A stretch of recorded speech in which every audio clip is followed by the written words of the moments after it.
ये आकाशवाणी रायपुर है। छत्तीसगढ़ी समाचार बुलेटिन के संग अनुरिमा शर्मा की जय जोहार।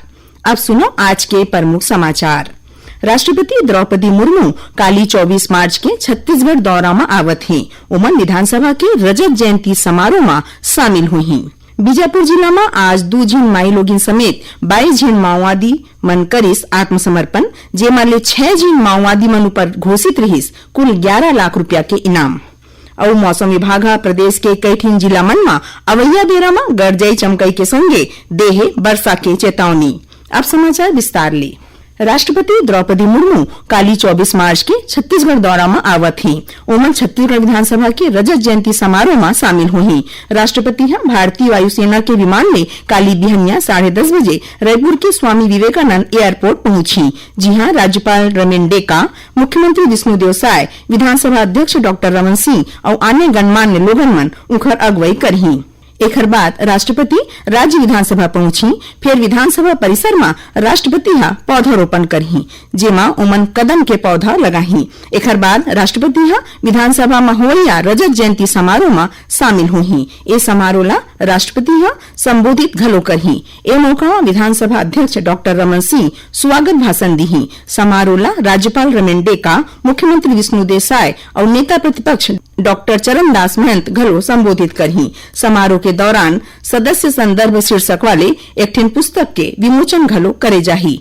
तहाँ फिर ए समारोह संपन्न हुए बाद राष्ट्रपति काली मंझनिया करीबन 12:30 बजे स्वामी विवेकानंद एयरपोर्ट ले विशेष विमान ले नई दिल्ली बर रवाना हो जही। प्रधानमंत्री नरेंद्र मोदी अवैया 30 मार्च के बिलासपुर जिला के बोदरी तहसील के गांव मोहभट्टा में होया कार्यक्रम में शामिल हुई। प्रधानमंत्री के दौरा ला लेके तैयारी शुरू हो गई है। यही बीच मुख्यमंत्री के सचिव पी दयानंद कार्यक्रम जगह के जायजा लीन और अधिकारी मन ला 25 मार्च तक सबो तैयारी ला पूरा करे के निर्देश घलो दिन। ओमन कहिन कि प्रधानमंत्री के सुरक्षा प्रोटोकॉल के पालन करत लोगन मन के सहूलियत ला घलो ध्यान में राखे जाही। बीजापुर जिला में आज 2 झीन माई लोगिन समेत 22 झीन माओवादी मन पुलिस के आगू में आत्मसमर्पण करे ही। एमन ले 6 झीन माओवादी मन ऊपर कुल 11 लाख रुपया के इनाम घोषित रहिस। आत्मसमर्पण करैया माओवादी मन में Telangana estate committee, Gangalur area committee और पामेड़ एरिया कमेटी के सदस्य शामिल हैं। राज्य सरकार की पुनर्वास नीति के तहत ये सबो माओवादी मन ला 25-25 हजार रुपया के प्रोत्साहन राशि देगी। यही बीच सुकमा जिला में मरकनगुड़ा और मेटागुड़ा जंगल के पहाड़ी भितरी ले सुरक्षा बल मन माओवादी मन डहर ले राखे गे करीबन 9 ठिन बंदूक, बीजीएल और अन्य विस्फोटक जिनिस बरामद करे है।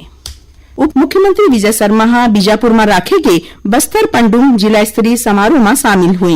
ए मौका में ओमन कहिन कि बस्तर के संस्कृति न केवल छत्तीसगढ़ भलुक जम्मू विश्व में अनोखा है। श्री शर्मा बताइन कि 1 अप्रैल ले 3 अप्रैल तक संभाग स्तरीय बस्तर पंडुम प्रतियोगिता दंतेवाड़ा में होही, जेमा मुख्यमंत्री समेत केंद्रीय मंत्री और देश विदेश ले विशिष्ट पहुना शामिल हुई। ओमन यहू कहिन कि जौन भी पंचायत अपन क्षेत्र ला माओवाद ले मुक्त घोषित करही ओला तुरते 1 करोड़ रुपया तक के निर्माण कार्य पर मंजूरी दे जाही। संगे उहाँ बिजली, मोबाइल नेटवर्क और अन्य बुनियादी सहूलियत दे जाही। अपन बीजापुर दौरा बेरा उप मुख्यमंत्री श्री शर्मा बीते 20 मार्च के होए मुठभेड़ में शामिल सुरक्षा बल के जवान मन ने रक्षित केंद्र में पहुंच के मुलाकात करीन और उखा डहर ले चलाए गए सफल ऑपरेशन ला सहरइन। ए मौका में बस्तर आईजी सुंदरराज पी, डीआईजी कमलोचन कश्यप, कलेक्टर और एसपी समेत अन्य पुलिस अधिकारी मौजूद रहीन। उन्हें श्री शर्मा बीजापुर स्थित पुनर्वास केंद्र में आत्मसमर्पित माओवादी मन ले गोट बात घलो करीन। ए दौरान इस आत्मसमर्पित माओवादी मन राज्य सरकार के पुनर्वास नीति के बड़ई मारीन। उप मुख्यमंत्री घलो उनकर गोठला गंभीरता ले सुनीन। ओमन आत्मसमर्पित माओवादी मन के Aadhaar card, ration card, Ayushman card और बैंक खाता समेत जम्मू दस्तावेज पुनर्वासी केंद्र में बनवा के शासन की योजना मन के लाभ देवाए की बात कहिन। यह बता दें कि ये पुनर्वास केंद्र में पामेड़, पालागुड़ा, मारुड़वाका और भैरमगढ़ के 28 झीन आत्मसमर्पित माओवादी मन ला कौशल विकास के चलत राजमिस्त्री आने बर ट्रेनिंग दे जात है। छत्तीसगढ़ी समाचार बुलेटिन आप मन आकाशवाणी रायपुर ले सुनत हव। छत्तीसगढ़ के खबर ले है आपकी वास्ता और खबर के विश्वसनीयता ले है हमार वास्ता। आकाशवाणी समाचार रायपुर के प्रादेशिक समाचार बुलेटिन के संगे संग हमार समसामयिक कार्यक्रम आप रेडियो के संग अपन मोबाइल में घलो सुन सकत हो। आकाशवाणी समाचार फेसबुक, ट्विटर और यूट्यूब में घलो हावय। हमार फेसबुक पेज हरे Chhattisgarh news on AIR, Twitter handle CGAIR news और हमार यूट्यूब चैनल हरे छत्तीसगढ़ AIR न्यूज। तो अब रेडियो के संगे संग आपके मोबाइल के माध्यम ले हम आप तक पहुंचत हन। छत्तीसगढ़ के हर खबर पर सुनत रहो आकाशवाणी समाचार।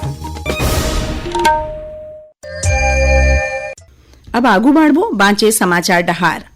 एक भारत श्रेष्ठ भारत अभियान के चलत काली भिलई में बिहार राज्य के स्थापना दिवस के मौका में बिहार तिहार स्नेह मिलन कार्यक्रम राखे गिस, जेमा मुख्यमंत्री विष्णुदेव साय मुख्य पहुना के रूप में शामिल हुईन। ए दौरान ओमन कहिन कि बिहार और छत्तीसगढ़ के संस्कृति, परंपरा और पारिवारिक मूल्य एक दूसर ले गहराई ले जुड़े हावे। एक भारत श्रेष्ठ भारत अभियान ला सहरावत मुख्यमंत्री हकीन कि ऐसन आयोजन ले सामाजिक, सांस्कृतिक और भाखा वाले दूरी हा कम होथे।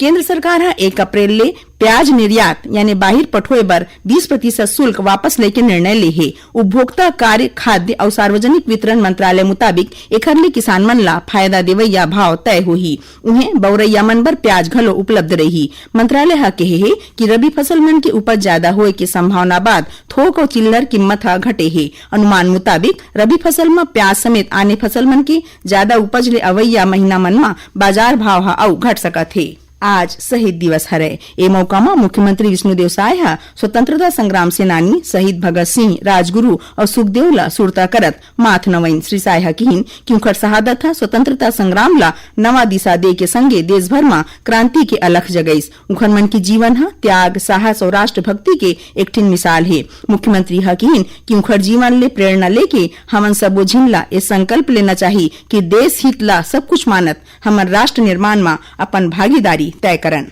राष्ट्रीय परीक्षा एजेंसी संयुक्त विश्वविद्यालय प्रवेश परीक्षा CUET बर रजिस्ट्रेशन के तिथि ला बढ़ा दे हे। एखर बर आवेदक मन ऑनलाइन आवेदन काली 24 मार्च तक जमा कर सकत हैं। उन्हें परीक्षा फीस जमा करे के लास्ट डेट ला घलो 25 मार्च रतिहा 11:50 तक कर देगे हे। आवेदक मन आधिकारिक वेबसाइट में एप्लीकेशन के विवरण में संशोधन 26 ले 28 मार्च भीतर कर सकत हैं।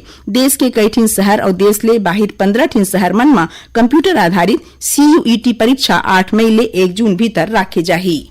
बलरामपुर जिला में आज हुए सड़क हादसा में 3 झिन मनखे के मौत हो गई। मिले जानकारी मुताबिक ये हादसा शंकरगढ़ थाना क्षेत्र के चिरई घाट में ओ बेरा होहे जब एक ठिन तेज रफ्तार पिकअप फटफटी ले जावत 3 झिन मनखे ला टक्कर मार दीस। ये हादसा में तीनों झिन के मौकच में मौत हो गई।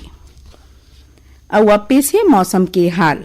मौसम विभाग अवैया बेरा में बस्तर, दंतेवाड़ा, धमतरी, गरियाबंद, जसपुर, कोरबा और रायगढ़ जिला के कोनो जगह में गरजई चमकई के संगे वर्षा होए के बाद के हे। एखर संगे रायपुर, दुर्ग, बेमेतरा, बलरामपुर, बालोद, राजनांदगांव और सरगुजा जिला में घलो कहूं थोड़ बहुत पानी गिर सकत हे।